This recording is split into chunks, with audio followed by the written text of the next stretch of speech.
Bonjour, ici Mélanie Raymond. Les médias ont beaucoup parlé dernièrement de la possibilité d'une bulle immobilière au Canada et au Québec. Mais qu'est-ce qu'une bulle immobilière et sommes-nous en présence d'une telle bulle? Pour le savoir, je rencontre Paul Cardinal, qui est directeur de l'analyse du marché à la Fédération des chambres immobilières du Québec. Paul Cardinal, bonjour, merci d'être avec nous aujourd'hui. Bonjour Mélanie. Paul, pouvez-vous nous expliquer qu'est-ce qu'une bulle immobilière?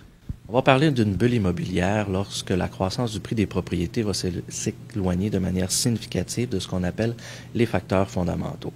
Une bulle immobilière, c'est associé à la spéculation, ou du moins à l'idée plus générale que les gens sont prêts à payer plus cher aujourd'hui uniquement parce qu'ils anticipent une croissance rapide des prix à court terme. Ça va, à ce moment-là, une bulle va nous donner des prix qui sont gonflés et lorsque la bulle va éclater, la baisse des prix va être drastique en peu de temps. Vous parliez de facteurs fondamentaux. Quels sont ces facteurs? Les trois facteurs fondamentaux les plus généralement reconnus sont la croissance des revenus, les taux d'intérêt et la croissance de la population. Attardons-nous d'abord sur les deux premiers facteurs, c'est-à-dire la croissance des revenus et les taux d'intérêt, puisque c'est ça en quelque sorte qui va dicter l'évolution du pouvoir d'achat des consommateurs. C'est bien évident que lorsque les revenus des consommateurs augmentent, ils sont en mesure de s'acheter des propriétés qui sont plus dispendieuses. Également, parce que l'achat d'une propriété est généralement financé sur plusieurs années, les taux d'intérêt vont avoir une grande incidence. Par exemple, on peut s'acheter une propriété bien plus dispendieuse lorsque le taux d'intérêt est à 4 que si le taux d'intérêt est à 8 par exemple, et ça avec exactement le même taux d'effort. Alors, tous ceux qui vont comparer simplement le prix des propriétés avec les revenus des ménages font une erreur. Ce qu'il faut comparer, c'est la mensualité hypothécaire avec le revenu. Et dans ce cas-là, on va parler de taux d'effort et ça sert également de mesure d'abordabilité du prix des propriétés. Et compte tenu de ces facteurs, est-ce qu'on est en présence d'une bulle immobilière en ce moment au Québec? Mais ce que j'ai fait, c'est que j'ai utilisé le cas de Montréal, puisque Montréal est très souvent mentionné par ceux qui prétendent qu'il y aurait une bulle immobilière. J'ai utilisé des hypothèses qui m'apparaissaient réalistes pour essayer de comparer la situation d'un acheteur typique aujourd'hui versus un acheteur de 1989. Je vais revenir un petit peu plus loin sur pourquoi j'ai choisi 1989.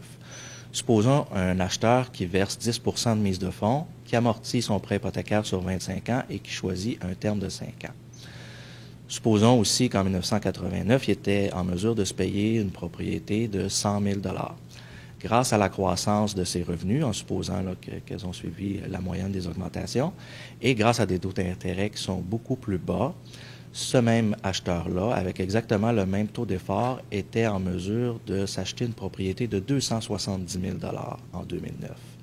Pendant ce temps-là, sur le marché immobilier, la propriété qui coûtait 100 000 en 89 en coûtait en moyenne 240 000 en 2009. Ça veut dire quoi? Ça veut dire que sur la période 89 à 2009, le pouvoir d'achat des consommateurs a augmenté plus rapidement que le prix des propriétés. Une autre façon de le dire aussi, c'est de dire que, contrairement à ce que plusieurs personnes peuvent penser, aujourd'hui, les propriétés sont plus abordables qu'elles ne l'étaient en 89.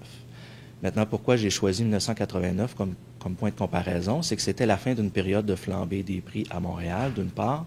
D'autre part, dans les 2 années qui ont suivi, on a assisté à une hausse des taux d'intérêt. Alors, c'est probablement similaire à la situation qu'on connaît actuellement dans la mesure où on anticipe que les taux d'intérêt vont augmenter au cours des prochains mois. Vous le disiez, la situation est similaire à celle qu'on connaît en ce moment. Donc, que s'est-il passé après 1989 quand les taux hypothécaires ont augmenté? Est-ce qu'on peut s'attendre à ce que la situation se répète aujourd'hui? Ce qui est arrivé à l'époque, c'est que les taux d'intérêt ont augmenté d'un peu plus de 1 en 1990.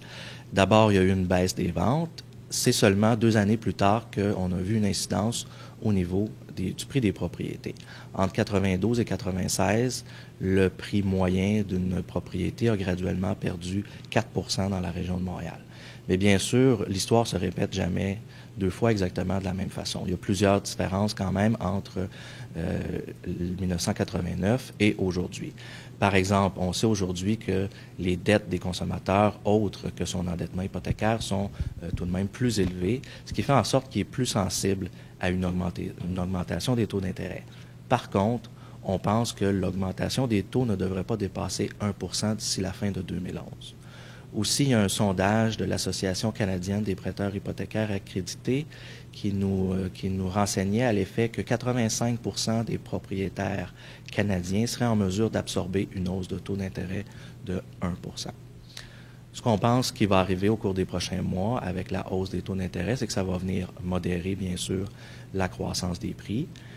Advenant le cas où il y aurait des baisses de prix, même si ce n'est pas ce qu'on anticipe, ça serait des baisses cycliques et non pas une bulle immobilière qui éclate. Comme vous pouvez le constater, nous n'avons pas à craindre l'éclatement d'une bulle immobilière au Québec. Pour plus d'informations sur le sujet, dont une comparaison entre la situation québécoise et le cas qu'ont connu les États-Unis, je vous invite à consulter le plus récent mot de l'économiste qui est disponible sur le site web de la FCIQ. Ici Mélanie Raymond, à la prochaine!